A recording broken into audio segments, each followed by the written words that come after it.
Hey champs, welcome back to a new video of organic heuristic series, जहाँ पे आज हम लोग एल्काइंस खत्म कर रहे होंगे और लास्ट एल्कीन का ज्योमेट्रिकल आइसोमेरिज्म वाला पार्ट बच गया था उसको कंप्लीट कर रहे होंगे। बिना कोई देरी के वीडियो में आगे चलते हैं और जैसा हम लोग रिएक्शन से स्टार्ट करते हैं, पहले समझना कि कैसे रिएक्शन होगा, उसके बाद हम लोग एनसीईआरटी पे आते हैं, उसको कंटिन्यू करते हैं। सबसे पहले हमने यहाँ तक कर लिया था लास्ट के लेक्चर में।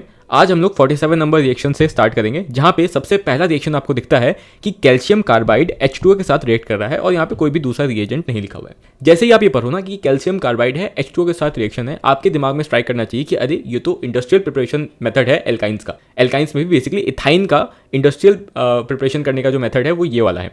मतलब कि अगर कैल्शियम कार्बाइड वाटर के साथ रिएक्ट होता है तो इससे आपका क्या बनता है, इथाइन बनता है, और इसको इंडस्ट्रीज में यूज किया जाता है इथाइन बनाने के लिए। तो सिंपल, इसमें आपको करना कुछ नहीं है, सीधे आपको रिएक्शन याद रखना है कि कैल्शियम कार्बाइड दिखा, यहाँ पे देखो C2 है, मतलब कि 2 कार्बन वाला ही कंपाउंड बनेगा, तो इथाइन आपको यहाँ पे बना देना है। ठीक है, ये आपको हो गया। अब ये तो हो गई सिंपल रिएक्शन, लेकिन अगर ये क्वेश्चन मान लो घुमाना चाहते हैं आपसे तो क्या क्या पूछ सकते हैं। पहला चीज कि ये रिएक्शन दे देंगे, बोल देंगे कि ये रिएक्शन किसके लिए यूज होता है, तो उसमें एक ऑप्शन रहेगा कि it is use for the industrial preparation of ethyne. एकदम सही बात। दूसरा ये क्या कर सकते हैं कि एनसीईआरटी ने कुछ और पॉइंट्स लिखे हैं कैल्शियम कार्बाइड के बारे में। एनसीईआरटी ने ये बताया कि कैल्शियम कार्बाइड को कैसे बनाते हैं हम लोग। तो कैल्शियम कार्बाइड को बनाने का सबसे पहला तरीका है कि वो सबसे पहले क्या करें, कैल्शियम कार्बोनेट को हीट करें, जिसके थ्रू कैल्शियम ऑक्साइड निकले, जिसको क्विकलाइम भी बोलते हैं। क्विकलाइम को फिर हम लोग कार्बन के साथ रिएक्ट करेंगे और वो कैल्शियम कार्बाइड देगा। तो वो घुमा सकते हैं आपको कैसे, कि बोल देंगे कि हमने कैल्शियम कार्बोनेट लिया, उसको हीट किया तो X और Y निकल गया। ठीक है, फिर हमने X को रिएक्ट किया कार्बन के साथ तो एक कंपाउंड Z निकला। जब Z को हम लोग वाटर के साथ रिएक्ट करते हैं तो हमारा एक कंपाउंड निकलता है A। तो बताओ A क्या है। इस तरीके से वो घुमा सकते हैं आपको। ठीक है, तो आपका आंसर उस समय भी इथाइन नहीं होगा, लेकिन वो बस घुमाएंगे आपको। तो आपको ये रिएक्शन याद रखना है कि कैसे कैल्शियम कार्बाइड बनता है। ठीक है, तो अब एक बार एनसीईआरटी को हम लोग गो थ्रू कर लेते हैं कि एनसीईआरटी में क्या क्या पॉइंट्स थे। सबसे पहला पॉइंट जो सबसे इंपॉर्टेंट है इस रिएक्शन का वो ये है कि कैल्शियम कार्बाइड वाला जो रिएक्शन है, जिसमें कैल्शियम कार्बाइड में वाटर डाल के हम लोग कुछ बना रहे हैं, उसमें इथाइन बनता है और ये जो मेथड है इथाइन के प्रिपरेशन का, उसको इंडस्ट्रीज में यूज किया जाता है। ठीक है, तो ये आपको सबसे पहले ध्यान रखना है। दूसरा, कैल्शियम कार्बाइड कैसे बनेगा वो मैंने अभी समझा दिया आपको, वो भी आपको ध्यान रखना है क्योंकि वो ऐसे ही घुमा सकते हैं जैसे मैंने अभी आपको एग्जांपल दिया। ठीक है, अच्छा अब चलते हैं दूसरे रिएक्शन में कि अभी हम लोग क्या देख रहे हैं, ये आपको पता होना चाहिए। अभी हम लोग एल्काइंस का प्रिपरेशन देख रहे हैं, जिसमें सबसे पहले हमने इथाइन को कैसे प्रिपेयर करते हैं वो देखा है। अब हम लोग दूसरा प्रिपरेशन का मेथड देखेंगे एल्काइंस का, और ये रिएक्शन बहुत इंपॉर्टेंट है। ये आपको बहुत जगह क्वेश्चन में दिखेगा, तो इसलिए इसको स्टार मार्क लगा दो और इसको अच्छे से समझ लेना। अब 48 नंबर रिएक्शन बहुत इंपॉर्टेंट है। इसमें आपको जैसे ही आप देखोगे रिएक्शन को, आपको क्या दिख रहा है, यहाँ पे मेरे को एक रिएजेंट दिख रहा है अल्कोहलिक KOH, जो कि आपका बहुत पुराना दोस्त है, जो कि आपने कल ही जो वीडियो थी एल्कीन वाली उसमें मैंने अच्छे से डिस्कस किया था कि अगर आपको अल्कोहलिक KOH दिख जाए तो आपको दिमाग में घुसा लेना है कि अल्कोहलिक KOH बीटा एलिमिनेशन करवाता है, जिसमें कुछ एलिमिनेट होता है। बेसिकली इतना दिमाग में आपको रखना था। उसमें भी अगर आप पीछे जाओगे तो आपको याद है कि वहां पे भी एल्काइल हैलाइड दिया हुआ था, जहां से HBr निकल जाता था और एक पाई बॉन्ड लग जाता था। इतना आपके दिमाग में अभी आ रहा होगा आपको। ठीक है, मतलब आपको बीटा एलिमिनेशन तो करवाना है इतना पहले स्टेप में, तो ये कंफर्म है क्योंकि आपने यहाँ पे क्या देख लिया, अल्कोहलिक KOH देख लिया और यहाँ पे एल्काइल हैलाइड आपको दिख रहा है। इस केस में यहाँ पे विसिनल डाइहाइलाइड है। ठीक है, अच्छा कि विसिनल डाइहाइलाइड क्या होता है मैंने आपको पिछले लेक्चर में समझाया था, जिसने नहीं देखा उसको देख लो। अब देखो अल्कोहलिक KOH क्या कराएगा, अल्फा कार्बन से Br निकालेगा और बीटा कार्बन से आपका क्या निकालेगा, हाइड्रोजन निकालेगा और यहाँ पे पाई बॉन्ड लग जाएगा। ठीक है, तो आपको सबसे पहले रिएक्शन में क्या करना होगा, कुछ ऐसा हो जाएगा आपका C डबल बॉन्ड C। ठीक है, इस वाले में से तो H निकला नहीं तो H वैसे ही रहेगा, Br निकल चुका है और इधर से आपका एक H कम हो चुका है और यहाँ पे Br वैसा ही रहेगा क्योंकि एक ही Br निकला है। ठीक है, और यहाँ से H निकला है तो यहाँ पे एक H आपका कम हो जाएगा। ठीक है, ये हो गया। आगे समझ में, तो ये पहले स्टेप में क्या बने ये तो आपको सबको समझ आ जाएगा क्योंकि ये मैंने एल्कीन में डिस्कस किया था। अब दूसरे स्टेप में क्या करना है, सबसे पहले तो आपको देखना है कि ये जो रिएजेंट दिख रहा है इसको बोलते क्या है। तो ये जो दिख रहा है ये है सोडामाइड। अब अल्कोहलिक KOH को भी हम लोग यहाँ पे यूज करते तो वो काम कर देता, लेकिन थोड़ा वो डिले दिखाता है, इसलिए हम लोग यहाँ पे एक स्ट्रॉन्गर एजेंट यूज करते हैं जो कि इजीली फिर एलिमिनेशन करवा पाए, क्योंकि आपको लगातार एलिमिनेट करवाना है। ठीक है, तो यहाँ पे हम लोग क्या यूज करें, सोडामाइड यूज करें इंस्टेड ऑफ अल्कोहलिक KOH। अच्छा, ये भी क्या करवाएगा, ये भी आपका बीटा एलिमिनेशन ही करवाएगा, मतलब एक और पाई बॉन्ड लग जाएगा और ये H ये Br निकल जाएगा यहाँ से। ठीक है, अच्छा तो सेम जैसा आपने किया था, जिस एक कार्बन से आप Br निकालोगे जिसको अल्फा कार्बन बोलोगे और बीटा कार्बन से आप हाइड्रोजन निकालोगे। तो इस केस में अल्फा कार्बन ये हो गया और बीटा कार्बन ये हो गया। ठीक है, तो निकालोगे तो क्या होगा, यहाँ पे ये बच गया CH ट्रिपल बॉन्ड CH। ठीक है, बन गया आपका क्या, इथाइन। इस तरीके से आपको प्रोसीड करना है इस ऐसे रिएक्शन में जहां पे आपको अल्कोहलिक KOH और NaNH2 दिख जाए, जो कि सोडामाइड जिसको बोलते हैं। ठीक है, तो आपको पहले स्टेप पे क्या करना है, एल्कीन बनाना है, दूसरे स्टेप में आपको एल्काइन बनाना है, ये ध्यान रखना। हो सकता है वो क्वेश्चन में आपको डायरेक्टली ऐसे लिख कर ना दे जैसे यहाँ पे स्टेप वाइज दिया है, वो सीधे सीधे यहाँ पे लिख देंगे कि पहले तो आपको अल्कोहलिक KOH के साथ रिएक्ट करवाना है, दूसरे स्टेप में आपको NaNH2 के साथ रिएक्ट करवाना है। ठीक है, तब आपको यही चीज़ करनी है जो मैंने आपको यहाँ पे बताया। ठीक है, मतलब कि आपको सीधे सीधे यहाँ से एल्काइन बना देना है। अब आपको याद करना है कि एनसीईआरटी में इसके बारे में क्या क्या चीज़ें लिखी हुई थी। तो सबसे पहले तो आपको याद आएगा कि एनसीईआरटी में लिखा है कि जो NaNH2 आपको दिख रहा है उस रिएजेंट का नाम सोडामाइड है। ठीक है, दूसरा पॉइंट यहाँ पे क्या हो रहा है, तो यहाँ पे HBr निकल रहा है, एलिमिनेट हो रहा है, तो डीहाइड्रोहेलोजिनेशन हो रहा है। ठीक है, ये हमने वहाँ भी डिस्कस किया था जब हमने बीटा एलिमिनेशन पढ़ा था एल्कीन्स में। ठीक है, बस ये पॉइंट्स आपको एनसीईआरटी में दिखेंगे, एक बार हम लोग वेरीफाई कर लेते हैं। तो एनसीईआरटी अगर खोलोगे तो आपको दिखेगा कि सबसे पहले कि विस्नल अगर डायहाइलाइट्स आपको दिख रहा है और उसमें अल्कोहलिक क्योच डला है, तो एक बार पहले तो क्या करेगा, एक HBr निकाल लेगा, उसमें पाई बॉन्ड लग जाएगा जो कि आपको यहाँ पे दिख रहा है। ठीक है, उसके बाद फिर आप NaNH2 डालोगे जो कि सोडामाइड है। अभी आपको ध्यान देना है कि जो HBr निकलता है वो HBr की तरह आपको मिलता नहीं है यहाँ पे। जो देखो Br क्या है, Br नेगेटिव होगा, तो और अगर NaH2 को अच्छे से लिखोगे तो ऐसा दिखेगा Na+ और NH2 नेगेटिव, तो Br नेगेटिव Na+ के साथ जुड़ के NaBr बना लेता है, और ये जो H+ यहाँ से निकल रहा होगा वो NH2 नेगेटिव के साथ जुड़ के NH3 बना लेता है। मतलब यहाँ पे अमोनिया भी निकल रहा है, NaBr भी निकल रहा है। ये आप ऐसे कंसेप्चुअली याद रखो, समझ में आ जाएगा आपको। सिमिलरली यहाँ पे भी वही है, KBr और H2 यहाँ पे निकलता है। ये भी वैसे ही हुआ है, OH नेगेटिव के साथ H+ जुड़ जाएगा तो H2O बन जाएगा, और K+ के साथ Br नेगेटिव जुड़ जाएगा तो KBr बन जाएगा। आगे समझ में? तो ये रिएक्शन था यहाँ। तो एल्काइंस के प्रिपरेशन का दो मेथड आपको याद रखना है, एक कैल्शियम कार्बाइड का यूज करके बनाते हैं जो कि इंडस्ट्रियल मेथड है इथाइन के फॉर्मेशन का, दूसरा विस्नल डायहाइलाइट से बनाते हैं जिसमें हम लोग दो रिएजेंट यूज करते हैं, अल्कोहलिक क्योच और सोडामाइड। दो इसलिए यूज करना पड़ता है क्योंकि अगर अल्कोहलिक क्योच को ही दो बार करेंगे यूज तो वो काम कर जाएगा लेकिन स्लो काम करेगा, इसलिए सोडामाइड जो कि एक स्ट्रॉन्ग एजेंट है उसको यूज करते हैं। अब चलते हैं अगले रिएक्शन पे। तो यहाँ तक हमने देख लिया, अब आते हैं हम लोग 49 नंबर रिएक्शन में। इसमें आपको क्या दिख रहा है कि एक एल्काइन ग्रुप है जिसमें मतलब कि आपको एक ट्रिपल बॉन्ड दिख रहा है और यहाँ पे सोडियम के साथ रिएक्शन हो रहा है। ठीक है, कोई अलग से रिएजेंट यहाँ पे नहीं लिखा है, सोडियम के साथ रिएक्शन वही यहाँ पे रिएजेंट है। अच्छा, तो आपको इसमें क्या करना होता है, सिंपल याद रखो, अगर आपको ट्रिपल बॉन्ड दिख जाए, मतलब कोई एल्काइन दिख जाए और वहाँ पे सोडियम दिख जाए या फिर सोडामाइड दिख जाए, NaNH2 दिख जाए, तो आपको क्या करना है, आपको ये करना है कि जो ट्रिपल बॉन्ड वाला कार्बन है उससे जो अटैच हाइड्रोजन है वो एसिडिक हाइड्रोजन होता है। कैसे होता है अभी हम लोग एनसीईआरटी जब खोलेंगे उसमें देखेंगे। आपको उस हाइड्रोजन को रिप्लेस करना है जो भी यहाँ पे एजेंट है, जैसे इस केस में आपका Na है, इस केस में भी आपका Na निकलेगा, वो अभी देख लेंगे। तो आपको यहाँ पे इस H को सोडियम से रिप्लेस करना है। ठीक है, तो आपका जो प्रोडक्ट बनेगा वो आपका क्या बनेगा, पहले स्टेप में बन जाएगा CH, क्योंकि इस H को रिप्लेस नहीं किया अभी हमने, ट्रिपल बॉन्ड CNA। ठीक है, अच्छा इसका नाम क्या बोलते हैं इसमें, क्योंकि एक सोडियम है तो मोनोसोडियम और दो कार्बन है इसलिए इथाइनाइड, ये आप इसका नाम होता है, तो मोनोसोडियम इथाइनाइड इसका नाम हो गया।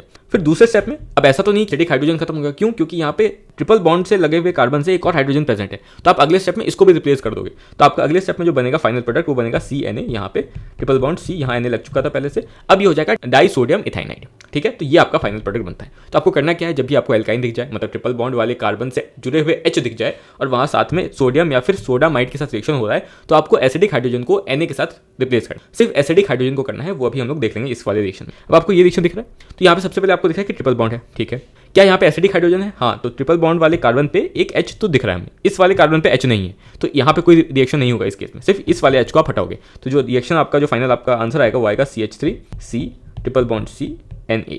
ठीक है, ये होता है, और इसका नाम क्या हो जाएगा, इसका नाम हो जाएगा मोनोसोडियम प्रोपाइनाइड या फिर सोडियम प्रोपाइनाइड, जो भी आपको बोलना है। ठीक है, ये आपको करना होता है। तो जब भी आपको एल्काइन दिख जाए, सोडियम या सोडामाइड दिख जाए, आपको एसिडिक हाइड्रोजन हटाना है और Na वहाँ पे रिप्लेस कर देना है। Na ही क्यों रिप्लेस कर रहे हैं, क्यों, देखो इसमें होता क्या है बेसिकली कि ये जो है एसिडिक होता है, क्यों होता है रीजन उसका अच्छे से देख लेंगे हम लोग। तो ये क्या करेगा, प्रोटोन निकालेगा, तो पहले स्टेप में ये वाला प्रोटोन निकालेगा, अगले स्टेप में ये निकालेगा, क्योंकि इसके पास दो एसिडिक हाइड्रोजन है। तो ये कैसा बनेगा, H+ देने के बाद ये क्या बन जाएगा, एक एनाइन बन जाएगा, तो CH ट्रिपल बॉन्ड C, यहाँ पे नेगेटिव चार्ज आ जाएगा। तो अब इसके साथ क्या जुड़ेगा, पॉजिटिव चार्ज वाला, मतलब कैटाइन जुड़ेगा, तो इसलिए Na यहाँ पे आपका जुड़ जाता है Na+ के फॉर्म में, ये होता है आपका। फिर अगले स्टेप में ये H निकलता है, यहाँ पे नेगेटिव आता है, फिर यहाँ पे भी Na+ जुड़ जाता है, ये होता है यहाँ पे। सिमिलरली इस केस में वही होगा, पहले नेगेटिव चार्ज आएगा, फिर ये वाला Na+ और NH2 नेगेटिव में होता है तो नेगेटिव तो जुड़ेगा नहीं, तो Na+ आके यहाँ पे जुड़ता है। ठीक है, ऐसा समझ में। अब हम लोग एनसीईआरटी खोलते हैं और बहुत इंपॉर्टेंट पॉइंट्स इसमें उसको डिस्कस कर लेते हैं। सबसे पहले ये जो रिएक्शन आपने अभी देखा ना, इसको हम लोग यूज करते हैं एल्कीन, एल्केन और एल्काइंस को सेपरेट करने के लिए। क्यों, क्योंकि मैंने अभी बोला कि आप सिर्फ एसिडिक हाइड्रोजन को रिप्लेस करोगे और एसिडिक हाइड्रोजन सिर्फ आपको एल्काइन के केस में देखने को मिलती है। क्यों देखने को मिलती है अभी हम लोग देखते हैं। सबसे पहले ये जो आपने अभी यहाँ पे दो एजेंट्स देखे, एक सोडियम मेटल और एक सोडामाइड, दोनों ही स्ट्रॉन्ग बेसिस होते हैं, इसीलिए वो एसिड के साथ रिएक्ट करेगा। ऑब्वियसली बेस जो है एसिड के साथ ही रिएक्ट करेगा। अब देखो यहाँ पे इन्होंने लिखा भी है कि इथीन और इथेन जो है ये रिएक्शन नहीं दिखाते हैं, इथीन और इथेन जो है यहाँ पे ये रिएक्शन नहीं दिखाते हैं, इसीलिए इस रिएक्शन को जो अभी हमने देखा सोडियम और सोडामाइड के साथ, इसको यूज करते हैं एल्काइंस, एल्कीन्स और एल्केन्स को डिस्टिंग्विश करने के लिए। ठीक है, अच्छा अब क्वेश्चन आता है दिमाग में कि एल्कीन्स और एल्केन्स ये रिएक्शन क्यों नहीं दिखाते हैं। ये रिएक्शन इसलिए नहीं दिखाते क्योंकि आपको यहाँ पे बेस है, तो बेस के साथ रिएक्ट करने के लिए एसिड चाहिए, तो जो H+ डोनेट कर पा रहा होगा इजीली वही यहाँ पे रिएक्ट करेगा। अब होता क्या है कि जो इथाइन है वो इजीली आपका प्रोटीन डोनेट कर पाता है, ठीक है, इजीली प्रोटीन डोनेट कर पाता है, प्रोटॉन निकाल पाता है, इसलिए वो यहाँ पे रिएक्शन शो करता है। लेकिन एल्कीन्स ऐसा नहीं कर पाते। क्यों नहीं कर पाते, देखो जो इथाइन है उसमें जो कार्बन है वो sp हाइब्रिडाइज है, तो यहाँ पे मैक्सिमम एस कैरेक्टर आपको देखने को मिलता है, इसलिए इलेक्ट्रोनेगेटिव कार्बन जो सबसे ज़्यादा इलेक्ट्रोनेगेटिव कार्बन अगर आप देखोगे तो वो एल्काइंस के पास है। तो जो ज़्यादा इलेक्ट्रोनेगेटिव होगा वो इजीली नेगेटिव चार्ज को अपने ऊपर रख पाएगा और स्टेबल रहेगा तब भी, इसीलिए एल्काइंस प्रोटॉन देने के बाद भी स्टेबल रहते हैं। लेकिन एल्कीन्स और एल्कीन्स के केस में ऐसा नहीं है, उसमें एक में sp2 है, एक में sp3 है, तो वो नेगेटिव चार्ज को उतना अच्छे से नहीं रख पाते अपने ऊपर, मतलब स्टेबिलिटी की दिक्कत आ जाती है, इसलिए वो H+ रिलीज नहीं करते हैं इतनी ईजिली। और इसीलिए सबसे ज़्यादा अगर एसिडिक कैरेक्टर आप देखोगे, जो कि यहाँ पे ट्रेंड भी दिया है एनसीईआरटी ने, वो इथाइन का है, फिर इथीन का है, फिर इथेन का है। क्यों? क्योंकि यहाँ पे sp हाइब्रिडाइजेशन है, यहाँ पे sp2 है, यहाँ पे sp3। ऐसा समझ में पहली चीज। दूसरा आपको दिखे कि भैया यहाँ तो सारे के सारे एल्काइंस हैं, तो यहाँ पे फिर एसिडिक कैरेक्टर कैसे डिसाइड करें? तो इसमें आपको ध्यान रखना है कि अगर सारे के सारे एल्काइंस हैं, फिर आप देखोगे एसिडिक हाइड्रोजन है भी या नहीं है। जैसे यहाँ देखोगे तो ट्रिपल बॉन्ड से जो जुड़े हुए कार्बन हैं उनके पास एक एक हाइड्रोजन है अपना अपना, तो यहाँ पे 2 एसिडिक हाइड्रोजन आपके पास प्रेजेंट है। इस केस पे अगर आप देखोगे यहाँ पे जो एल्काइंस जुड़े हुए कार्बन है उसमें एक ही हाइड्रोजन आपको देखने को मिला, मतलब यहाँ पे एक ही आपका हाइड्रोजन प्रेजेंट है जो कि एसिडिक है। और इस केस में आपका एक भी एसिडिक हाइड्रोजन नहीं है, क्योंकि देखो ये भी कार्बन खाली है, ये भी कार्बन खाली है। ऐसा समझ में? तो क्योंकि यहाँ पे एसिडिक हाइड्रोजन कम हो रहा है, तो आप सिंपल कह सकते हो कि इसीलिए जो एसिडिक कैरेक्टर होगा वो ऐसा होगा। जब H+ होगा ही नहीं तो डोनेट क्या करेगा वो, ठीक है, सिंपल। तो ये दोनों चीज़ मैंने बता दी आपको। इसलिए यहाँ पे देखो रिएक्शन एनसीईआरटी ने क्वेश्चन पूछा है कि जो ब्यूट 1 आइन है वो तो ये रिएक्शन दिखाता है, लेकिन ब्यूट 2 आइन नहीं दिखाता है। क्यों? सिंपल, अगर आप ब्यूट 1 आइन का स्ट्रक्चर बनाओगे तो उसमें एक कोने में एक एसिडिक हाइड्रोजन होगा, लेकिन ब्यूट 2 आइन क्योंकि बीच में पड़ जाता है तो उसमें एक भी एसिडिक हाइड्रोजन नहीं होगा। जैसे कि यहाँ पे आपको दिख रहा है ब्यूट 2 आइन है, ये यहाँ पे एक भी एसिडिक हाइड्रोजन नहीं है। तो आप सिंपल ये भी कह सकते हो कि ये जो रिएक्शन है सिर्फ टर्मिनल एल्काइंस दिखाती है, वही मैंने यहाँ पे लिखा होता है। क्यों दिखाती है? क्योंकि उसमें एसिडिक हाइड्रोजन होता है, बाकी अगर बीच में पड़ गया तो उसमें एसिडिक हाइड्रोजन होगा ही नहीं, मतलब हाइड्रोजन ही नहीं होगा तो कहाँ से डोनेट करेगा वो, ऐसा समझ में। तो ये सारे पॉइंट्स मैंने बता दिया आपको। ये भी एक इंपॉर्टेंट लाइन है, अगर कभी कोई पूछता है कि क्या सारे हाइड्रोजन एटम जो एल्काइंस में होते हैं वो एसिडिक होते हैं? नहीं। अभी आपने देखा कि इस केस में जब हमने बात किया तो यहाँ पे तो 2 ही हाइड्रोजन थे जो कि ट्रिपल बॉन्ड से जुड़े हुए थे, तो ये तो एसिडिक थे। लेकिन इस केस में हमने देखा कि सिर्फ एक एसिडिक हाइड्रोजन, जबकि यहाँ पे हाइड्रोजन प्रेजेंट है, लेकिन क्योंकि ये ट्रिपल बॉन्ड से कनेक्टेड कार्बन नहीं है तो ये एसिडिक हाइड्रोजन नहीं होगा। तो ये आपको सिंपल याद रखना है, सारे हाइड्रोजन एटम जो है एल्काइंस के वो एसिडिक नहीं होते। सिर्फ कौन से होते हैं? जो hydrogen atoms triply bonded carbon atom से जुड़े हुए हैं वही एसिडिक होते हैं, ठीक है। आगे समझ में, ये सारे आपके किसी तरीके से आ सकते हैं स्टेटमेंट के फॉर्म में, एसोसिएशन के फॉर्म में, इसको ध्यान देना। रीजन मैंने समझा दिया, ये आपका हो गया कंप्लीट, ठीक है। रिएक्शन देख लिया, अब चलते हैं हम लोग अगले रिएक्शन पे। तो यहाँ तक हो गया, अब आते हैं हम लोग 51 नंबर रिएक्शन पे। तो यहाँ पे आपको क्या दिख रहा है? यहाँ पे सबसे पहले आप देखोगे, अरे यहाँ पे मेरे को फिर से अल्काइन दिख रहा है और यहाँ पे Br2 दिख रहा है, ठीक है। यहाँ पे CCl4 रिप्रेजेंट नहीं किया, लेकिन आपको समझ लेना अगर Br2 लिखा है तो CCl4 वहाँ पे प्रेजेंट है, ठीक है। ऐसा रिएक्शन हमने एल्कीन्स में देखा था, आपके दिमाग में स्ट्राइक करेगा कि एल्कीन्स दिया होता था, Br2 in the presence of CCl4 होता था, तो हम लोग क्या करते थे?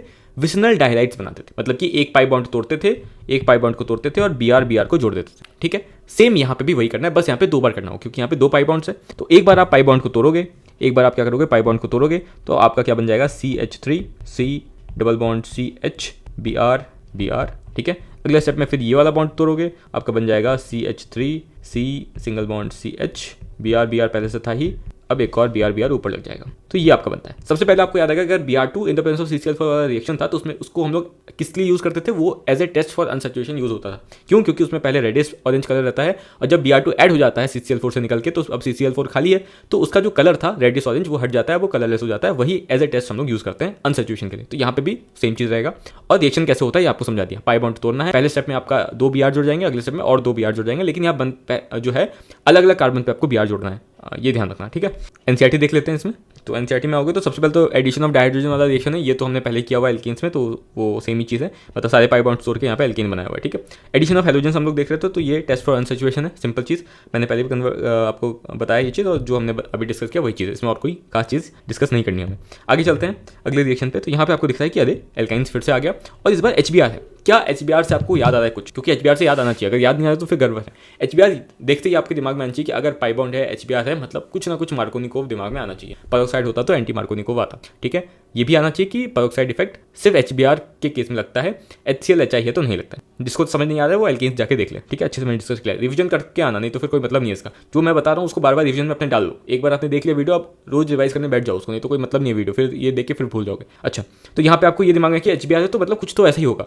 कार्बोकेटाइन वाला जो सीन था वैसा बनाएंगे, लेकिन ये ध्यान रखना है कि इसमें कार्बोकेटाइन बनाते तो हैं, सिर्फ प्रोडक्ट निकालने के लिए, इसमें कोई रीअरेंजमेंट वगैरह नहीं होता है। तो आपको सिंपल क्या करना है, पाई बॉन्ड तोड़ के कार्बोकेटाइन बनाना है। जो पॉजिटिव वाला है उसमें आपको 2 Br जोड़ देना है, मतलब इस केस में जेमिनल डाइहाइड्स बनते हैं आपके, मतलब सेम कार्बन पे ही 2 Br जुड़े होंगे इसमें। तो करना क्या है, सिंपल कि आपको दोनों पाई बॉन्ड्स तोड़ देना है, ठीक है। आंसर निकालने के लिए बता रहा हूँ आपको क्या करना है, दोनों पाई बॉन्ड्स को तोड़ देना है, कार्बोकेटाइन बना लेना है, और जो प्लस वाला साइन है उसी में आप Br नेगेटिव को जोड़ोगे 2 बार, तो Br और Br, तो ये आपका बनता है कुछ, ठीक है, single bond C B R. Same इसके लिए करोगे, पाई बॉन्ड को तोड़ के आपको कार्बोकेटाइन पहले बनाना है, तो उसमें बीच वाले बनाओ क्योंकि ज़्यादा ऑब्वियसली स्टेबल है, उतना ध्यान नहीं देना है, एक्जैक्टली वो नहीं है, बस मैं आंसर निकाल के बोल रहा हूँ। तो प्लस बीच में आएगा आपका और फिर बी आर आपका जुड़ जाएगा, तो ये आपका बनता है जेम डाइलाइट्स, जेमिनल डाइलाइट्स बनते हैं, मतलब सेम कार्बन पे 2 Br लगते हैं इसमें, ठीक है। इसमें कोई रीअरेंजमेंट वाला केस नहीं है, तो सिंपल है, पर ध्यान ही रखना कि HBr जैसे दिमाग में आएगा तो आपको याद आना चाहिए उसमें कार्बोकेटाइन बनाते थे, क्योंकि मार्कोनी को लगाने मैंने मना किया था, ठीक है। तो सेम इसमें भी कार्बोकेटाइन बनाना है, लेकिन कोई रीअरेंजमेंट नहीं होता यहाँ पे, तो सीधे कार्बोकेटाइन बनाना ताकि आपको पता चले कि किस पे आपको Br जोड़ना है 2 बार। तो वही देखो यहाँ पे किया है, पाई बॉन्ड्स तोड़ दिया और एक ही कार्बन पे दोनों Br जोड़ दिए, ठीक है। यहाँ पे भी वही किया है, देखो पाई बॉन्ड्स को तोड़ के एक ही कार्बन पे Br जोड़ दिया, ठीक है। आगे समझ में, तो सेम यही चीज़ करनी है, यहाँ पे जेमिनल डाइलाइट्स बनते हैं, 2 मोल ऑफ हैलोजेंस यहाँ पे जुड़ते हैं, तो ये सेम चीज़ हमने डिस्कस कर ली। आगे चलते हैं अगले रिएक्शन पे, तो ये रिएक्शन आपका हो गया कंप्लीट। अब आते हैं हम लोग अपने 54 नंबर रिएक्शन पे, जिसमें आपको क्या दिख रहा है कि एक एल्काइन है, ठीक है, H2O आपको यहाँ दिखेगा, ठीक है, मतलब वाटर के साथ रिएक्शन हो रहा है, किसके प्रेजेंस पे, वो इंपॉर्टेंट है। ये रिएजेंट अगर आपको दिख जाए तो आपको क्या करना है, एक्जैक्टली आपको याद होना चाहिए। अगर आपको दिख जाता है Hg2+ in the presence of H+ मतलब किसी एसिड से आया होगा, तो यहाँ पे एसिड जो होता है वो H2SO4 होता है, और Hg2+ जो है मर्क्यूरिक सल्फेट से आता है, तो वो एक बार देख लेते हैं एनसीईआरटी। तो जो रिएजेंट है वो है मर्क्यूरिक सल्फेट और डाइल्यूट सल्फ्यूरिक एसिड। तो ये दो अगर रिएजेंट दिखता है, अगर कंप्लीट लिखा है या फिर ऐसे आधा करके लिखा है, तो वो आपको समझ आना आयनिक फॉर्म में लिखा है, या फिर आपको ध्यान रखना है अगर Hg2+ है मतलब कोई मर्क्यूरिक आयन है, और H+ है मतलब जो कि एसिड से आया है H2SO4 से, तो आपको इसमें क्या करना है, H2 को ऐड करवाना होता है। कैसे करवाओगे, एक पाई बॉन्ड तोड़ोगे, ठीक है, पाई बॉन्ड तोड़ के प्लस माइनस करोगे दोनों कार्बन पे, एक पे प्लस आएगा एक माइनस आएगा, जो प्लस वाला है उस पे आप क्या करोगे, OH नेगेटिव को ऐड कर दोगे, ठीक है। तो पहले आपका बनता है पहले स्टेप में अल्कोहल, उसके बाद अल्कोहल से क्योंकि ज्यादा स्टेबल कीटोन होता है तो आप उसको कीटोन में कन्वर्ट करते हो, और यही जो चीज आप करते हो ना, ये जो आइसोमराइजेशन आपने किया कुछ सेम है, बस फंक्शनल ग्रुप चेंज हो गया, वो टॉटोमराइजेशन कहलाता है। ये जो पिक आपने किया इनोल से, जो अल्कोहल वाला फॉर्म उसको इनोल बोलते हैं, और जो कीटोन बनता है तो इनोल से कीटो फॉर्म ज्यादा स्टेबल होता है, इसलिए आप कीटो बनाते हो, फाइनल आंसर आप कीटो देते हो। तो ये जो आपने किया इसको टॉटोमराइजेशन बोलते हैं, इसलिए जो लोग सोचते हैं कि भैया टॉटोमराइजेशन तो है ही नहीं एनसीईआरटी में, वो यहाँ पे दिया हुआ है, ठीक है। एनसीईआरटी नाम से नहीं किया, लेकिन इसमें लिखा है आइसोमराइजेशन, और ये जो किया है वो टॉटोमराइजेशन होता है, और इसलिए क्वेश्चन आपको देखने को मिलते हैं कभी कभी। तो कैसे करना है इस सेक्शन को देखते हैं। सबसे पहले अगर आपको एल्काइन दिख जाए H2 के प्रेजेंस में और यहाँ पे रिएजेंट डाला हो Hg2+ और H+, तो आपको करना क्या है, H2 का एडिशन करवाना है अपने पाई बॉन्ड पे। तो आपको क्या करना है, एक पाई बॉन्ड तोड़ना है, प्लस माइनस लिख देना है, जो प्लस वाला कार्बन उस पर नेगेटिव वाला पार्ट जुड़ेगा H2 का, तो OH नेगेटिव जो है वो प्लस वाले पे जुड़ जाएगा, तो आपको कुछ ऐसा बनेगा। सबसे पहले स्टेप में CHOH यहाँ पे जुड़ गया, 2 डबल बॉन्ड यहाँ पे अभी भी रहेगा क्योंकि एक बॉन्ड तोड़ा है आपने, और CH यहाँ पे रहेगा, यहाँ पे H जुड़ जाएगा तो CH2 हो जाएगा, ठीक है, H यहाँ पे जुड़। आगे समझ में, तो ये जो आपका बना है क्या बना है, आपको दिख रहा है अल्कोहल बना है, तो इसको हम लोग बोलते हैं इनॉल फॉर्म। दूसरे स्टेप में अगर आप देखोगे तो अब आपको क्या करना है, आपको H शिफ्ट करवाना है, मतलब यहाँ से H उठ के इधर आ जाएगा और ये पाई बॉन्ड शिफ्ट होकर यहाँ आ जाएगा, तो ये आपका बन जाता है कुछ ऐसा, CH double bond O single bond CH2 था, अब यहाँ पे एक H और आ गया है तो यहाँ पे CH3 हो गया। तो ये आपको क्या बन रहा है, क्या ये कीटोन दिख रहा है, नहीं कीटोन नहीं है, ये यहाँ पे एल्डिहाइड बना है, तो ये आपका इथेनॉल बना है। तो इसमें आपको ध्यान रखना है कि जो फाइनल आंसर आपको ये देना है, और मोस्टली क्या करते हैं वो A B लिख के पूछ लेते हैं कि A और B बता दो दोनों क्या प्रोडक्ट्स बनेंगे, तो A आपका यहाँ पे अल्कोहल बन रहा है, और इस केस में आपका जो है इथेनॉल बन रहा है, ठीक। इसको हम लोग देख लेते हैं आंसर, ठीक है। तो आगे समझ में कैसे करना है आपको क्वेश्चन को, अगले क्वेश्चन को देखते हैं, ठीक है। अब आओ इस क्वेश्चन करो, क्या करना है आपको, सबसे पहले पाई बॉन्ड को तोड़ना है और प्लस साइन लगा देना है, प्लस और माइनस, तो यहाँ पे प्लस यहाँ लगाओगे, माइनस यहाँ पे लगाओगे, जो प्लस वाला साइन है उस पर आप क्या करोगे, OH नेगेटिव जोड़ दोगे, तो यहाँ पे जुड़ जाएगा, तो क्या बनेगा ऐसा, CH3C प्लस वाले पे OH जुड़ गया है, एक पाई बॉन्ड तोड़ दिया था आपने तो 2 बॉन्ड बचा है आपका, CH नेगेटिव पे एक H जुड़ेगा तो CH2 हो जाएगा। ये आपका बना पहला प्रोडक्ट। तो ये क्या है, इनॉल फॉर्म बना है। अब हमें पता है कि इनॉल से बेटर फॉर्म क्या है, कीटो फॉर्म रहता है, ज़्यादा स्टेबल रहता है, तो उससे हम लोग कीटो फॉर्म बनाएंगे। तो कैसे बनाएंगे, H का शिफ्ट करवा के, तो H यहाँ पे शिफ्ट होगा और पाई बॉन्ड यहाँ पे आ जाएगा, तो ये बन जाएगा CH3C double bond O single bond CH, ठीक है, कीटो फॉर्म। और कीटो फॉर्म ज़्यादा स्टेबल होता है इसलिए बनाता है, और ये जो अभी यहाँ पे हुआ इसी को बोलते हैं टॉटोमराइजेशन, ठीक है, इंपॉर्टेंट चीज़। अब इसको एनसीईआरटी से हम लोग देख लेते हैं। तो क्या करना है मैंने बता दिया आपको, पाई बॉन्ड तोड़ोगे, प्लस माइनस लगाओगे, प्लस वाले पे OH जोड़ दोगे, और उसके बाद फिर आप फाइनल H का शिफ्ट करवा के जो आपका फाइनल बनता है, जैसे इस केस में इथेनॉल बनता था, इस केस में आपका कीटोन बना था, वो आप बना देते हो। इसको टॉटोमराइजेशन बोलते हैं। ये जो प्रोसेस यहाँ पे हुआ इस 2 स्टेप में वो हमने देख लिया था। रिएजेंट यहाँ पे क्या है वो मैंने बता दिया था आपको, और यहाँ पे एडिशन ऑफ वाटर हो रहा है, ठीक है। चलते हैं अगले रिएक्शन को देखते हैं। अब आते हैं हम लोग 56 नंबर रिएक्शन पे, जो कि आपको यहाँ पे दिख रहा है। इस रिएक्शन में सबसे पहले आपको क्या करना है कि अगर आपको ये रिएजेंट दिख जाता है, red hot iron tube 873 kelvin पे, और यहाँ पे एल्काइन दिख जा रहा है, इथाइन दिख जा रहा है मेनली, तो आपको क्या बनाना होता है, बेंजीन बनाना होता है। मतलब यहाँ से आपका क्या बन जाएगा, बेंजीन बन जाएगा, ठीक है। कैसे बनता है वो देख लेंगे, एनसीईआरटी जब खोलेंगे। यहाँ पे सिंपल को याद रखना है कि अगर रेड हॉट आयरन ट्यूब दिख रहा है 873 केल्विन पे, इथाइन है, तो आप क्या बना दोगे, बेंजीन बना दोगे, ठीक है। आगे समझ में। दूसरा पार्ट, यहाँ पे मान लो इथाइन दिया था, तब तो आपने बेंजीन बना दिया।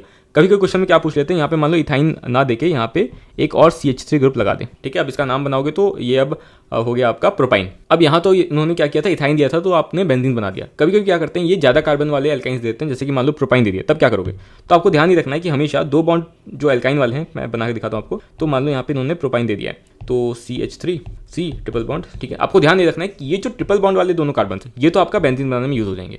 उसके बाद जो एक बचा आपका वो पार्ट वो आपके ऐड हो जाएंगे। तो आपको यहाँ दिख रहा है कि एक कार्बन पे CH3 है, तो जब भी यहाँ पे ऐड करोगे तो आपके यहाँ पे CH3 एक पे लगेगा, फिर CH3 यहाँ लगेगा और एक यहाँ लग जाएगा। कैसे लगेगा वो यहाँ पे आपको दिखाता हूँ NCERT खोल के, देखो। तो बेसिकली जो बेंजीन बनता है वो कैसे बनता है, इथाइन आपके 3 मोल इथाइन आपके ऐसे आ जाते हैं, ठीक है। एक एक पाई बॉन्ड खुल के यहाँ पे सिंगल बॉन्ड बना लेता है, ठीक है, और ये आपका बन जाता है बेंजीन। तो अगर मान लो इसमें से एक CH3 रहा एक्स्ट्रा तो वो ये ऐसा ही दिखेगा ना आपको, जो मैं भी बोल रहा था, ठीक है। ये तो आपका बेंजीन बन गया। और ये CH3 ग्रुप अगर एक ही पे लगा है तो एक जगह एक पे दिखेगा, मतलब ऑल्टरनेट कार्बन पे दिखेगा। और अगर मान लो दोनों पे CH3 लगा था, ठीक है, तब उस केस में आपका हर एक कार्बन पे CH3 आपको दिख जाएगा। ये आपको करना है, मतलब कि जो ट्रिपल बॉन्ड वाले कार्बन है उसको यूज करके आपको बेंजीन बना लेना है। उसके अलावा जो आपके कार्बन हैं वो जहां जहां वैसे रहेंगे उस हिसाब से आपको लगा लेना है, जैसे मैंने 2 एग्जांपल आपको दे दिया। अब इंपॉर्टेंट लाइन जो NCERT लिखती है, जो कि आपको स्टेटमेंट में देखने को मिल सकता है, वो ये है कि ये जो आपने अभी रिएक्शन किया ये बेस्ट रिएक्शन है, इसके थ्रू आप एलिफेटिक कंपाउंड से एरोमेटिक कंपाउंड्स में जा सकते हो, ठीक है। ये आपको दिख रहा है एलिफेटिक कंपाउंड है, ठीक है, लेकिन और ये आपको दिख रहा है एरोमेटिक कंपाउंड है, तो ये बेस्ट रूट है। आपने एक एल्केन में भी रिएक्शन देखा था जिसके थ्रू आप बेंजीन बना देते, तो उससे बेटर रिएक्शन ये है, ठीक है। ये आपको बस ध्यान रखना है कि बेस्ट रिएक्शन जो है एलिफेटिक से एरोमेटिक में जाने का वो आपका साइक्लिक पॉलीमराइजेशन रिएक्शन है, जिसमें हम लोग red hot iron tube 873 kelvin में यूज करते हैं, ठीक है। अब ये तो हमने देखा साइक्लिक पॉलीमराइजेशन। आपका लीनियर पॉलीमराइजेशन भी हो सकता है, उसमें आपको ये ध्यान रखना है कि अगर आपको बोला है कि पॉलीइथाइन का पॉलीमर बनाओ तो वो ऐसा दिखता है, ये ध्यान रखना, नहीं तो आप गलती करोगे। पॉलीइथाइन का अगर बना देंगे तो बहुत लोग ऐसा बना देंगे, कुछ ऐसा मतलब 2 कार्बन वाला कुछ बना के ऐसे लिख देंगे एन, ठीक है। ये ध्यान रखना कि 2 कार्बन वाला नहीं बनता, ऐसे 4 कार्बन में लिखना पड़ता है आपको। कैसे होता है ये मेरे को भी नहीं पता है, लेकिन ये ध्यान रखना कि ये इजीली स्टेटमेंट आपको दे सकते हैं, आप कंफ्यूज हो जाओगे इसमें। तो 2-3 तो हमने ऐसे पॉलीमर्स देखे थे एल्कीन्स वाले में, एक ही हो गया, तो इजीली आपके 3 ऑप्शंस बन जाएंगे और वो आपको घुमा लेंगे, ठीक है। तो ये ध्यान रखना कि पॉलीइथाइन का जो पॉलीमर है वो ऐसा दिखता है। इंपॉर्टेंट चीज़ क्या है, ये जो आपने पॉलीइथाइन का पॉलीमर देखा या फिर पॉलीएसिटिलीन भी बोल सकते हैं इसको, ये जो है कंडक्ट करता है इलेक्ट्रिसिटी स्पेशल कंडीशंस में, ठीक है, इंपॉर्टेंट लाइन। और इसीलिए इसको हम लोग बैटरी के इलेक्ट्रोड्स बनाने में यूज करते हैं। बहुत इंपॉर्टेंट लाइन, इसको ध्यान रखना कि पॉलीएसिटिलीन का इसमें से कौन सा यूज है, तो आपको याद रखना है कि इलेक्ट्रोड्स जो होते हैं बैटरीज के उसको बनाने में यूज करते हैं। क्यों? क्योंकि ये एक स्पेशल कंडीशंस में कंडक्टर ऑफ इलेक्ट्रिसिटी की तरह बिहेव करते हैं, ठीक है। तो यहाँ तक हमने सारे इथाइन के रिएक्शंस कर लिए। अब आते हैं हम लोग इस इंडेक्स क्वेश्चन पे, जिसके थ्रू हम लोग ऑलमोस्ट सारे रिएक्शंस को रिवाइज करेंगे और देखेंगे कि क्या हमें याद है या नहीं है। सबसे पहले आपको क्या दिख रहा है यहाँ पे, आपको दिख रहा है यहाँ पे इथेनॉइक एसिड, मतलब कि एक एसिड दिख रहा है, यहाँ पे NaOH दिख रहा है जो कि बेस है। क्या आपको यहाँ पे एसिड बेस रिएक्शन दिख रहा है? अभी हमने एक एसिड बेस रिएक्शन किया था जहाँ पे हम लोग क्या करते थे, एसिडिक हाइड्रोजन को हटा के Na से रिप्लेस करते थे। सेम वही चीज यहाँ पे करना होगा। ये रिएक्शन आपको याद नहीं, लेकिन हमने देखा कहाँ था, हमने ये रिएक्शन एल्कीन्स में देखा था, डीकार्बोक्सिलेशन रिएक्शन जो कि सोडा लाइम के प्रेजेंस में होता था। उसमें पहला स्टेप ये था कि आपको सोडियम सॉल्ट बनाना पड़ता, ठीक है। तो उसमें होगा क्या, सबसे पहले ये H यहाँ से रिप्लेस होगा Na के थ्रू और ये बन जाएगा CH3CONA। क्या हमने सही सोचा? देखते हैं। तो हमने सही सोचा है, CH3CONA बन गया, ठीक है। उसके बाद आपको याद आना चाहिए कि यदि CH3CONA अगर सोडा लाइम के प्रेजेंस में रिएक्ट हो रहा है तो क्या बनता है। सबसे पहले तो दिमाग आना चाहिए कि सोडा लाइम क्या है। सोडा लाइम आपका कैल्शियम ऑक्साइड NaOH के प्रेजेंस में, ठीक है, यही था। डीकार्बोक्सिलेशन रिएक्शन में हमने देखा था ये चीज। तो उसके प्रेजेंस में क्या होता था, उसके प्रेजेंस में आपको याद आना चाहिए कि अच्छा सोडा लाइम डीकार्बोक्सिलेशन में क्या होता था कि एक कार्बन कम वाला कंपाउंड बनता था, एक कार्बन कम वाला एल्केन बनता था। तो यहाँ पे आपको दिख रहा है कि एक कार्बन 2 कार्बन, मतलब 2 कार्बन वाला कंपाउंड है, मतलब कि जो फाइनल आपका एल्केन बनेगा वो एक कार्बन वाला बनेगा, जो कि क्या होता है, मीथेन होता है। तो आपका क्या बनेगा यहाँ पे, मीथेन बनना चाहिए। देखते हैं सही सोचा है नहीं सोचा, सही सोचा है, मीथेन बना यहाँ पे, ठीक है। अब आगे दिख रहा है आपको यहाँ पे Cl2 और HMU।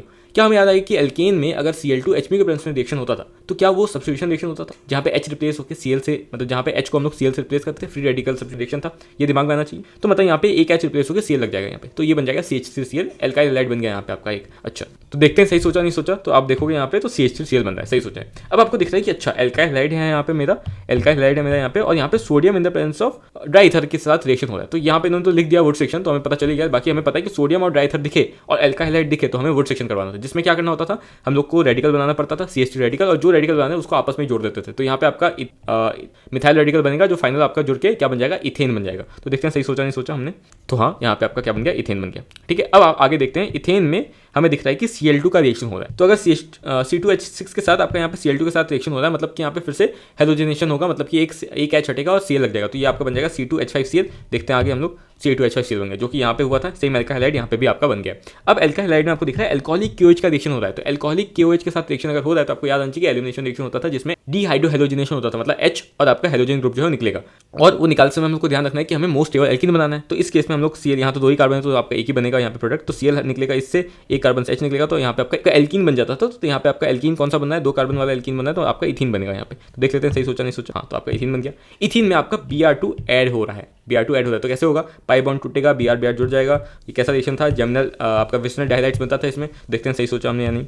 तो सही सोचा हमने, देखो अलग अलग कार्बन पे Br जुड़ गया, ठीक है। उसके बाद फिर से आपको यहाँ पे क्या दिख रहा है, एल्कोहलिक KOH दिख रहा है। अगर फिर से एल्कोहलिक की दिखे तो आपको अच्छा ये तो रिएक्शन हमें देखने को याद आ रहा है, एल्काइंस में हमने देखा था ये रिएक्शन अभी जब एल्कोहलिक की के साथ रिएक्शन होता था तो एक बार Br यहाँ से निकालेंगे, फिर बीटा कार्बन से हम लोग H निकालेंगे और एक बार पाई बॉन्ड लगाएंगे, फिर अगले स्टेप में आपको फिर NaNH2 दिख रहा है तो वो तो कंप्लीट रिएक्शन है, मतलब यहाँ पे आपका इथाइन ही बन जाएगा। तो पहले स्टेप में आपका देखो एक Br निकल गया और पाई बॉन्ड लग गया, दूसरे स्टेप में NaNH2 एक और पाई बॉन्ड लगा देगा और एक और Br निकाल देगा, तो अगले स्टेप में क्या बन गया आपका देखो इथाइन बन गया। इथाइन अगर रेड हॉट आयरन ट्यूब के प्रेजेंस में दिख जाए तो हमें क्या करना होता है, बेंजीन बनाना पड़ता है। अभी हमने देखा सेम चीज़ आपका बेंजीन। इस तरीके से आपको रिएक्शंस को करना पड़ता है, अगर कन्वर्जेंस है तो इस तरीके से कन्वर्जेंस को कर लो, ठीक है। आपको पूरा चैप्टर जो है ऐसे रिवाइज हो जाएगा। तो यहाँ पे हमने इथाइन को कंप्लीट कर लिया। इथाइन की कुछ प्रॉपर्टीज़ मैंने स्टार्टिंग में हाईलाइट किया हुआ है तो उसको हम लोग देख लेते हैं एक बार। ये रहा, तो कुछ प्रॉपर्टीज़ जो मैंने हाईलाइट किया तो बताता हूँ मैं। सबसे पहले ये तो आपको पता ही होगा 10th में हम लोग पढ़ते थे कि एसिटिलीन जो है उसको आर्क वेल्डिंग में यूज़ करते हैं हम लोग, और एसिटिलीन को डायरेक्टली यूज़ नहीं करते हैं, उसको हम लोग ऑक्सीजन गैस के साथ मिक्स करने के बाद यूज़ करते हैं, जिसको ऑक्सी एसिटिलीन फ्लेम बोलते हैं, ठीक है। ये आपको ध्यान रखना है। दूसरा पॉइंट आइसोमरेशन वाला कि किसमें कितने पोजीशन आइसोमर्स बन सकते हैं। तो सबसे पहले आपको याद रखना है कि जो ब्यूटाइन है उस केस में आपका 2 आइसोमर बनता है, एक ब्यूटाइन बना के देख लेना, बस याद रखो। 4 कार्बन वाला जो आपका एल्काइन है उसमें आपके 2 पोजीशन आइसोमर्स बनते हैं, 5 कार्बन वाले में 3 बनता है, ठीक है। और जो 6 कार्बन वाला है, ठीक है, उसमें आपका 7 बनता है, याद रखो। इंपॉर्टेंट चीज़ ये है कि अगर आपसे क्वेश्चन में पूछते हैं कि 5th मेंबर जो भी एल्काइन का उसका बताओ कितने आइसोमर्स है, तो आप मोस्टली कंफ्यूज जाएंगे। 5th मेंबर जो है वो सोचेंगे कि 5 कार्बन वाला है, मतलब कि पेंटाइन, लेकिन पेंटाइन नहीं होता है। जो 5th मेंबर है वो आपका हेक्साइन होता है, ठीक है, ये आपको ध्यान रखना है। और उसके कितने बनते हैं, 7 आइसोमर्स, उसके 7 पोजीशन आइसोमर्स बनते हैं, ये ध्यान रखना है। दूसरा आपको स्ट्रक्चर तो पता ही है एल्काइन का, ये सब केमिकल बॉन्डिंग वाला पार्ट है। इसमें एक लाइन थी यहाँ पे कि जो इलेक्ट्रॉन क्लाउड है वो सिमेट्रिकल होता है, ये भी आप केमिकल बॉन्डिंग पढ़ते हो, तो ये मैंने बस ऐसे हाईलाइट कर लिया था। तो यहाँ पे आपका जो एल्काइन है वो खत्म होता है। अब हमें देखना था ज्योमेट्रिकल आइसोमरिज्म, तो ज्योमेट्रिकल आइसोमरिज्म जो एल्कीन का बचा था उसको हम लोग देख लेते हैं और फिर आपका एल्काइन तक कंप्लीट हो जाएगा। फिर आपका बस एक बचेगा एरोमेटिक हाइड्रोकार्बन। तो हम लोग ज्योमेट्रिकल आइसोमर निकालते हैं। हाँ, तो ये था एल्कीन के कुछ प्रॉपर्टीज भी थे, उसको देख लेंगे और ज्योमेट्रिकल आइसोमराइजेशन वाला पार्ट भी देख। तो सबसे पहले अगर आप देखोगे तो एल्कीन्स को हम लोग ओलेफिन्स भी बोलते हैं, जैसे कि हम लोग एल्कीन्स को पैराफिन्स बोलते थे, जो कि क्योंकि वो मोस्टली इनर्ट होते थे। तो ओलेफिन्स इसलिए बोलते हैं क्योंकि नाम में ही है, ऑयल फॉर्मिंग ये होते हैं।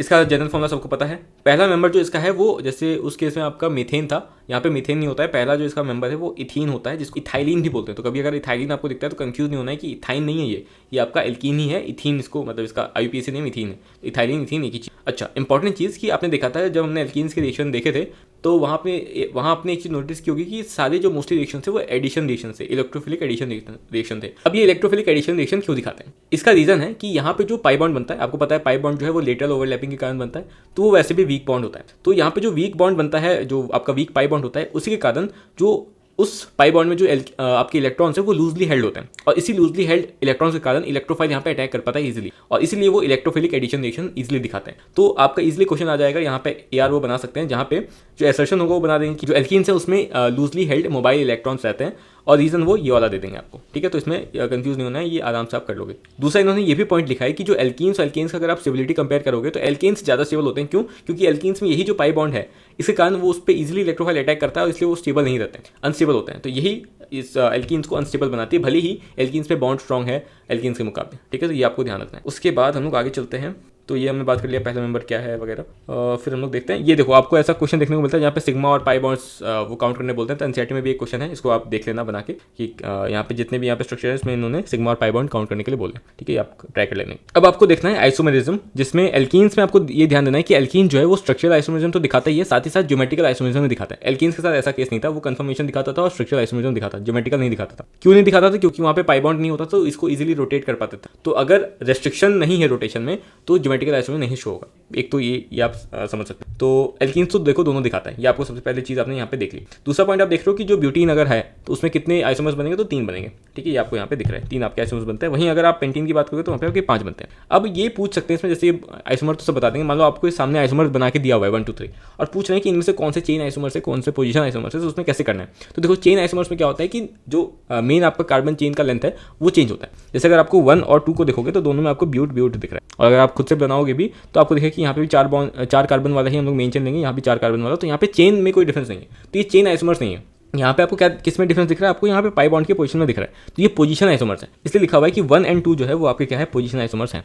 लेकिन अगर मैं 1 को 3 के साथ कंपेयर करूं तो आपको दिखेगा कि यहाँ पे चेन का डिफरेंस है। यहाँ पे देखो ब्यूट है, यहाँ पे आपका प्रॉप है, ठीक है, क्योंकि यहाँ पे 4 कार्बन वाला मेन चेन है, यहाँ पे 3 कार्बन वाला मेन चेन है। तो इसलिए जो 1 और 3 है वो आपस में क्या है, चेन आइसोमर्स हैं। सिमिलरली 2 और 3 भी आपस में चेन आइसोमर्स हैं। तो ऐसे क्वेश्चन आ सकते हैं, इसको आपको इस तरीके से हैंडल करना है। अब आते हैं हम लोग ज्योमेट्रिकल आइसोमेरिज्म में, उसमें कुछ पॉइंट्स जो है वो देख लेते हैं। सबसे पहले ज्योमेट्रिकल आइसोमेरिज्म जो है वो एक स्टीरियो आइसोमेरिज्म का पार्ट है, जिसमें स्टीरियो आइसोमेरिज्म क्या होते हैं, जिसमें जो ग्रुप्स हैं उनका स्पेशल अरेंजमेंट अलग होता है, मतलब कि स्पेस में जो उनका अरेंजमेंट है वो अलग होगा, इसलिए वो आइसोमर्स अलग है। बाकी सब उसमें सेम रहता है, पोजीशन वगैरह, चेन लेंथ सब सेम है, बस पोजीशन का फर्क है, स्पेस में जो अरेंजमेंट है उसका क्यों होता है, क्योंकि यहाँ पे रोटेशन जो है वो फ्री नहीं है, पाई बॉन्ड के अराउंड जो रोटेशन है फ्री नहीं है, इसलिए ज्योमेट्रिकल आइसोमेरिज्म शो होता है। क्योंकि अगर फ्री होता तब तो कंफर्मेशन दिखाता, ज्योमेट्रिकल आइसोमेरिज्म रहता ही नहीं वो। तो ये तो समझ में आ गया कि आपको ज्योमेट्रिकल आइसोमेरिज्म अगर देखना है तो उसमें रेस्ट्रिक्टेड रोटेशन होना इंपॉर्टेंट है, मतलब पाई बॉन्ड होना इंपॉर्टेंट है। दूसरा पॉइंट, ज्योमेट्रिकल आइसोमर्स में हम लोग दो टाइप के आइसोमर देखते हैं, एक तो सिस आइसोमर, एक ट्रांस आइसोमर। तो ये तो मोस्टली को पता होगा कि सिस आइसोमर में जो दोनों सेम ग्रुप्स होते हैं वो एक साइड ही होते हैं, और ट्रांस में जो दोनों सेम ग्रुप्स हैं वो अपोजिट साइड होते हैं। अब एक इंपॉर्टेंट पॉइंट है, कभी कभी आपको क्वेश्चन दिखेगा, जिससे मैंने डिस्कस किया भी था एल्कीन वाली वीडियो में, वहाँ पे बोला था कि क्या प्रोपीन जो है वो आपका ज्योमेट्रिकल आइसोमर शो करेगा। तो अगर मैं प्रोपीन को बनाता हूँ तो वो कुछ ऐसा दिखता है, सी सिंगल बॉन्ड सी, मतलब इसमें डबल बॉन्ड यहाँ पे 3 है तो H, यहाँ पे H3 और यहाँ पे, ठीक है, अगर इसको खोल के बनाऊंगा तो ये कुछ ऐसा दिखेगा आपको, C double bond C, H है तो यहाँ पे एक H ग्रुप लगा हुआ है, एक इस पे CH3 लगा हुआ है, और इस पे आपका HH लगा। तो आपको दिख रहा है कि यहाँ पे एक ऐसा कार्बन है जिसपे दोनों ग्रुप जो लगे हैं वो सेम है। तो अगर आपको ज्योमेट्रिकल आइसोमेरिज्म शो करवाना है किसी भी ग्रुप से, तो आपको ये ध्यान रखना है कि वो तभी शो करेगा जब दोनों कार्बन पे जो ग्रुप्स लगे हैं वो अलग अलग होने चाहिए, मतलब कि इस कार्बन पे जो ग्रुप्स लगे हैं वो सेम नहीं होने चाहिए। मतलब अगर इसको मैं A और B बोलता हूँ तो A और B इक्वल नहीं होने चाहिए, अलग अलग ग्रुप्स होने चाहिए। सिमिलरली इस पे भी वही होना चाहिए, अगर इसको मैं C और D बोलता हूँ तो C और D अलग अलग होने चाहिए, ठीक है। ये दोनों आपस में इक्वल हो सकते हैं, लेकिन एक कार्बन पे जो ग्रुप्स है वो आपके अलग अलग होने चाहिए। जैसे दोनों अगर सेम ग्रुप है तो ज्योमेट्रिकल आइसोमेरिज्म शो नहीं करेगा, तो आप देख के बता सकते हो कि ये शो करेगा या नहीं करेगा। तो उसी का यहाँ पे एग्जांपल दिख रहा है, जैसे कि इन्होंने दिखाया कि ये सिस दिखा रहा है, मतलब ये ज्योमेट्रिकल आइसोमेरिज्म शो कर रहा है। क्यों दिखा रहा है, देखो इस कार्बन पे जो दोनों ग्रुप्स हैं, एक CH3 लगा है, एक H लगा है, तो अलग अलग ग्रुप्स हैं। सिमिलरली इस कार्बन पे भी अलग ग्रुप्स लगे हुए हैं। वैसे यहाँ पे देखोगे तो इस कार्बन पे भी अलग ग्रुप्स हैं, इस कार्बन पे भी आपके अलग ग्रुप्स हैं, इसलिए दिखा रहा है। अब आपका एक क्वेश्चन आता है डायपोल मोमेंट के ऊपर कि कौन ज़्यादा पोलर है, सिस या ट्रांस, वो पूछते हैं। तो पोलैरिटी कब ज़्यादा होती है, जब डायपोल मोमेंट ज़्यादा होता है। तो देखो ट्रांस में आपको दिख रहा है कि जो देखो CH3 है उसका हाइब्रिडेशन निकालोगे तो sp3 होगा, और इस कार्बन का sp2 है, यहाँ पे दिखा रहा हूँ, ये sp3 है, ये sp2। तो अगर मैं पूछूंगा कौन ज़्यादा इलेक्ट्रोनेगेटिव कार्बन है, तो ये वाला कार्बन ज़्यादा इलेक्ट्रोनेगेटिव है, तो ये अपनी तरफ आपका इलेक्ट्रॉन खींचना चाहेगा। सिमिलरली इसका डायरेक्शन जो होगा वो कुछ ऐसा होगा, इसका निकालोगे तो वो कुछ ऐसा होगा, इसका निकालोगे कुछ ऐसा होगा। तो यहाँ पे आपको दिख रहा है कि ट्रांस के केस में जो डायपोल मोमेंट का डायरेक्शन है वो आपस में आप एक दूसरे को कैंसिल कर रहे हैं, और इस केस में दोनों जो है आपस में वेक्टर एडिशन हो जाएगा यहाँ पे, और नेट कुछ निकल जाएगा। तो यहाँ पे आपका कैंसिल कर रहे हैं, यहाँ पे ऐड हो रहा है, तो जो नेट डायपोल मोमेंट है वो किसका ज़्यादा होगा, सिस का ज़्यादा होगा एज कम्पेयर टू ट्रांस। इसीलिए मैंने यहाँ पे लिखा है कि जो डायपोल मोमेंट होता है ट्रांस का वो हमेशा सिस से कम होता है। अब इस केस में अगर आप देखोगे, क्योंकि ये दोनों ग्रुप जो लगे हैं वो सेम है, तो जितना वो इधर डायपोल मोमेंट दिखा रहा होगा उतना ही ये दिखा रहा होगा, तो ये दोनों आपस में कैंसिल कर जाएंगे। इसलिए यहाँ पे डायपोल मोमेंट इस केस में 0 होता है, जो कि यहाँ पे इन्होंने लिखा हुआ है कि इस केस में जो ये ट्रांस वाला है इसमें डायपोल मोमेंट 0 है। लेकिन ये हमेशा जरूरी नहीं है। जैसे अगर मान लो यहाँ पे फ्लोरीन होता है, यहाँ पे Cl होता, तो इस केस में भी ये ट्रांस ही होता, लेकिन फ्लोरीन जिस पावर से यहाँ पे इलेक्ट्रॉन खींचता उतने पावर से क्लोरीन नहीं खींचता, और इसीलिए यहाँ पे ट्रांस भले ही कुछ ना कुछ कैंसिल करता लेकिन नेट 0 नहीं आता। आया समझ में? तो इसलिए म्यू ट्रांस जो है हमेशा 0 होगा, ये सही स्टेटमेंट नहीं है, लेकिन म्यू ट्रांस हमेशा सिस से कम होगा, ये सही स्टेटमेंट है, ये ध्यान रखना। उसके बाद मेल्टिंग पॉइंट और बॉइलिंग पॉइंट का रिलेशन देख लेते हैं। बॉइलिंग पॉइंट डिपेंड करता है आपके डायपोल मोमेंट पे, और अभी हमने देखा कि जो सिस है उसका डायपोल मोमेंट ज़्यादा होता है ट्रांस के कंपैरिजन में, इसलिए बॉइलिंग पॉइंट जो है वो सिस का ज़्यादा होगा ट्रांस से। दूसरा आपको देखना है मेल्टिंग पॉइंट, और मेल्टिंग पॉइंट डिपेंड करता है सिमेट्री। क्यों? क्योंकि जो ज़्यादा सिमेट्रिकल होगा, जैसे इस केस में ट्रांस ज़्यादा सिमेट्रिकल है, तो वो अच्छे से पैक हो पाएगा, अपना जो भी वो सॉलिड स्ट्रक्चर बनाएगा उसमें अच्छे से पैक हो पाएगा। जो अच्छे से पैक हो पाएगा उसका मेल्टिंग पॉइंट ज़्यादा होता है, इसलिए यहाँ पे ट्रांस का मेल्टिंग पॉइंट सिस के कंपैरिजन में ज़्यादा होता है, क्योंकि बेटर पैकिंग एफिशिएंसी यहाँ पे होती है। ये चीज़ यहाँ पे लिखी हुई थी, मैंने आपको बता दिया। अब आपको यहाँ पे ज्योमेट्रिकल आइसोमेरिज्म शो जो हो रहे हैं वो अलग अलग टाइप्स के हो सकते हैं। जैसे कि यहाँ पे आपने देखा इस टाइप का, जो अभी आपने ऊपर 2 एग्जांपल देखे, उसमें देखा कि इस कार्बन पे जो ग्रुप्स लगे हैं XY, वही सेम ग्रुप्स इस कार्बन पे भी लगे हैं। तो मतलब एक तो ये टाइप हो सकता है कि C पे XY ग्रुप लगा है तो इस C पे भी वही ग्रुप्स लगे हैं, बस ऊपर नीचे। लेकिन ये भी हो सकता है कि इस कार्बन पे मान लो XY लगा है तो इसमें ZW, मतलब सारे ग्रुप्स ही अलग हैं, मतलब कोई भी ग्रुप, किसी कार्बन का एक भी ग्रुप जो है मिलता नहीं है किसी। या फिर हो सकता है कि एक ग्रुप तो मिल रहा है लेकिन दूसरा ग्रुप जो है नहीं मिल रहा है, ऐसा भी हो सकता है। लेकिन ये सारे जो है ज्योमेट्रिकल आइसोमेरिज्म शो करेंगे। कब शो नहीं करेगा? जब मान लो इस पे XX होता, तो आपको क्या दिख रहा है कि XX का मतलब कि सेम कार्बन पे दोनों ग्रुप्स आपके सेम है, तो मतलब ये ज्योमेट्रिकल आइसोमेरिज्म शो नहीं करेगा। तो ये मैंने आपको यहाँ समझा दिया। ऐसे अगर क्वेश्चन पूछते हैं तो आपको कंफ्यूज नहीं होना है। अगर आपको XX दिख जाए और वो पूछ रहे हैं कि इनमें से कौन सा ज्योमेट्रिकल आइसोमेरिज्म शो नहीं करेगा, आपको आंसर वही देना है जिसपे दोनों ग्रुप जो है कार्बन पे सेम है। आया समझ में? वही यहाँ पे देखो पूछा है वही क्वेश्चन कि इनमें से कौन सा सिस ट्रांस आइसोमेरिज्म शो करेगा, तो आपको वही देखना है कि जो कार्बन है पाई बॉन्ड वाले उस पर दोनों ग्रुप्स अलग अलग होने चाहिए। इस पे तो है, तो ये कर लेना सॉल्व, मैं समझा देगा। तो यहाँ पे आपका एल्काइंस भी खत्म, ज्योमेट्रिकल आइसोमेरिज्म खत्म। अब आपका सिर्फ बचता है एरोमेटिक हाइड्रोकार्बन, जिसको हम लोग अगले वीडियो में करेंगे। तब तक के लिए बाय बाय, टेक केयर, और इस वीडियो को शेयर करो अपने दोस्तों के साथ। बाय।